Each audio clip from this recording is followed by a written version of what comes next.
palibot, may dalawang tayong customer na pumasok. Si Mama at Sir. Si Sir ay may dalang Oppo A27. No power. Yan, nakikita nyo. Try natin. Try natin yun. Ayaw pa rin mag-power. Lagyan natin ng charging. And then, titignan natin ang systematic, ang kanyang attitude o ang kanyang pulso. Yan. Yan, number 4 siya mga palibot.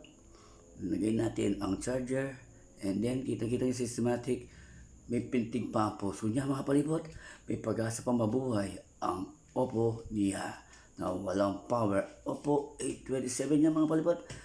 Buksan na natin ang Oppo A27 mga palibot. Tara, samahan ninyo ako. Alisin natin ang charger. And then, buksan, alisin ang takip o takap. Yan. Pag naalis na ang takap, and then, kuha ng Phillips screw. Size ng Phillips screw 0.5 mga palibot. And then, screw na natin. Alisin ang screw. Ang dami pa rin ng screw ditong Oppo A27 mga palibot. Habang nag-screw tayo mga palibot, ayaw ko nang nakalimutan ko na. Anong sasabihin ko mga palibot? Yan, screw. Yan, habang kinakalas natin ang ating Oppo A27, pag-alis ng screw para sa likod, and then pagpag natin ang screw, ayaw malis isa-isa kasi ayaw sumama, walang magnet ang ating Phillips. Yan, meron natira pa sa ilalim naman ng ating Oppo A27, may screw pa. Alisin natin ang screw. May natira pang isa sa itaas. Yan mga palibot, check.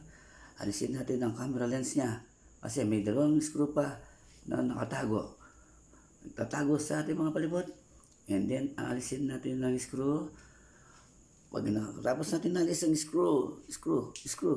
Yan, ang technique sa pag-alis ng screw. Yan, pag nalis ng screw. Tapos na po. Yan, buksan natin ang Oppo A27. Meron pang SIM card holder. And then, SIM card tray. Alisin yun bago mo na buksan ang likod niya. Yan, nakikita nyo. Ang hirap masyadong alisin ng back cover niya. And then, natin, off. Anong nangyari? Off. And then, reset natin ang kanyang battery. Off ya. Magic ni palibot ang kanyang battery. And then, binalik. Off. Attach, align. Attach. And then, lagay ulit. And then, i-try kung good na ang Oppo A27. And then, try natin i-power. Off ya. Yan. Magic mga palibot. Napasindi natin ang Oppo A27. Reset po lahat ng mga connector sa likod. Na-disalign lang po. Siguro nabagsak o napaano man ang kanyang Oppo A27. Nag-reset po tayo lahat ng mga connector. Napasindi po natin ang Oppo A27. And then, ibubuo na natin ang Oppo A27. Op. Yan. Pit. Pag napit na ang Oppo A27, and then lagay ang screw. Screw. O, tisa muna. Walang magnet ang ating screwdriver. Now, 0.5 ang size niya. Pili pala yan, di screwdriver, mga palibot.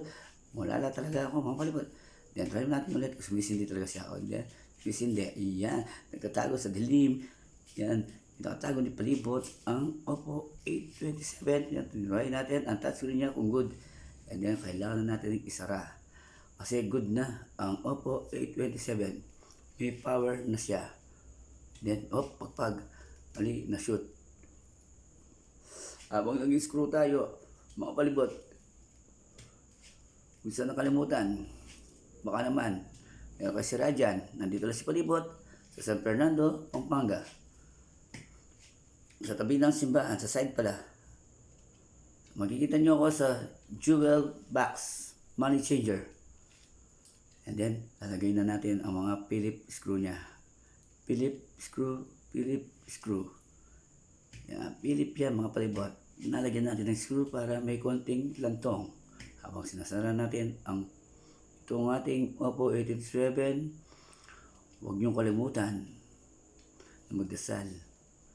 Humingi ng pasalamat sa Panginoon. Sa araw na ito, binigyan tayong buhay at muling pag-asa. Babangon tayo at lalaban. Laban lang tayo. Kaya natin to mga palibot.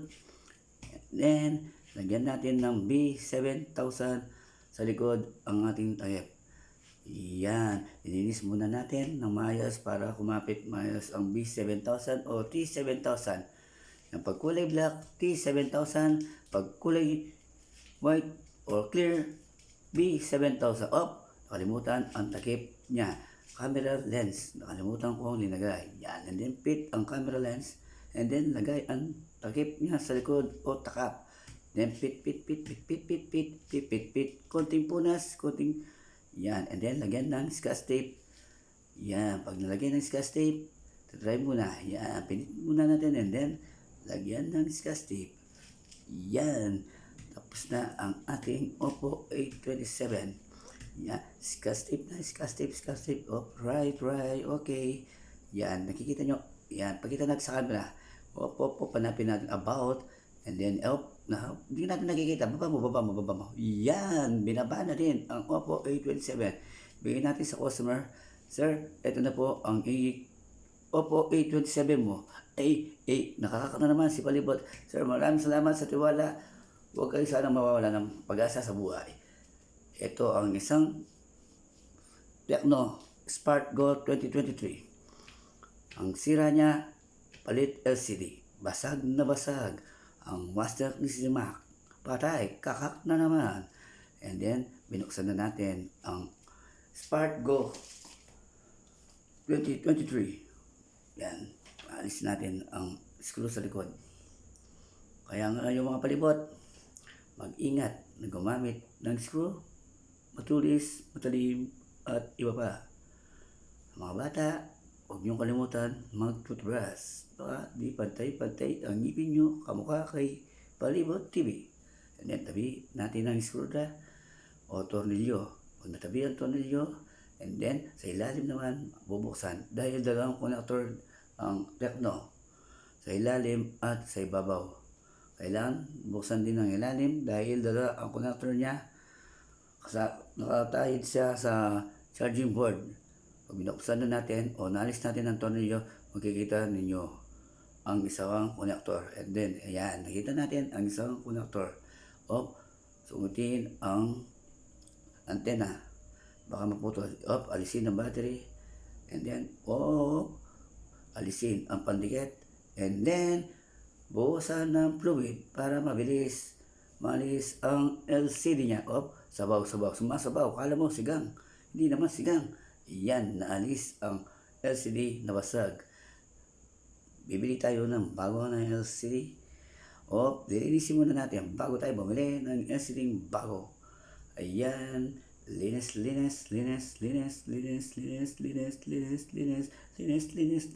Kaya para natin lilinisin. Dahil pag hindi natin malinis maayos, hindi kakapit ang ating LCD mga palibot. Yan, and then linis. Toothbrush. Yan. Toothbrush. Yan. Alisin natin ang mga konting dumi pa sa sulok para maayos.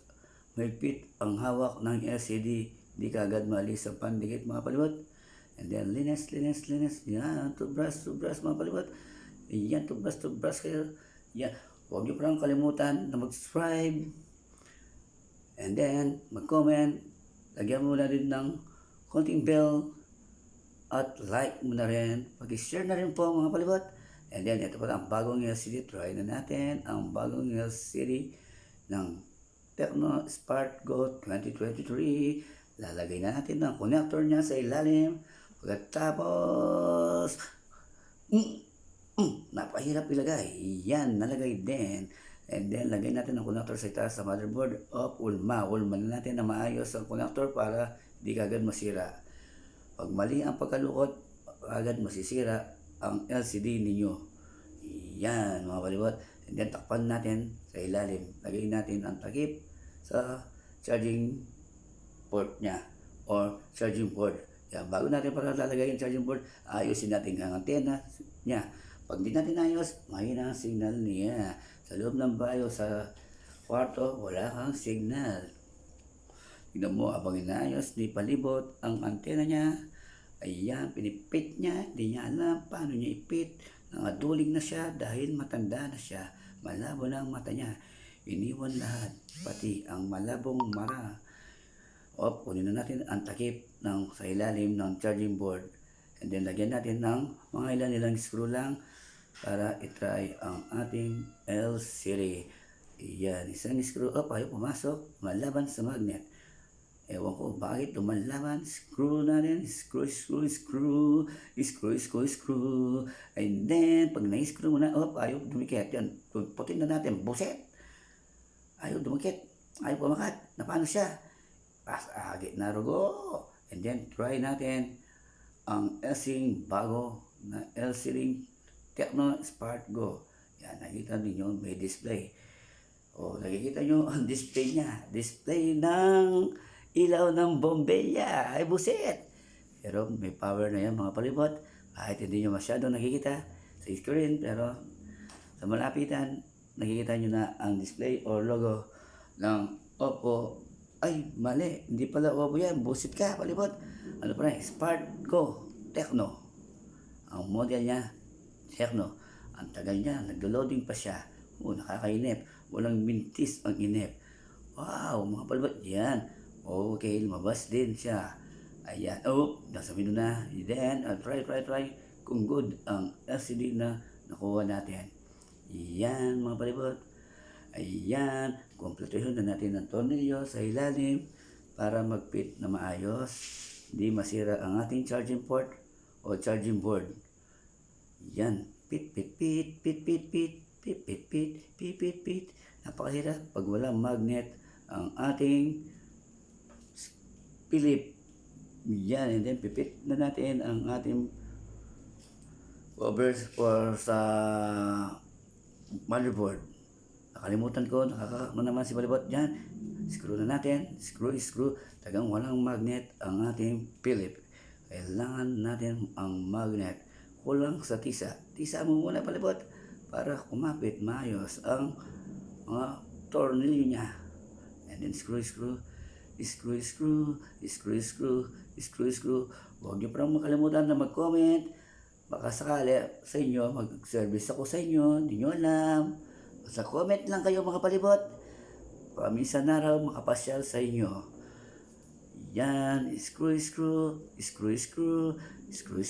Basta pag ako namasyal, kahit konting alak lang, pwede na tayo dyan mga palibot. Kahit walang pagkain. Dahil sawa na sa pagkain. Si Palibot, the lonely boy. Yan, takpan na natin. And then, pip. Try ulit ang LCD.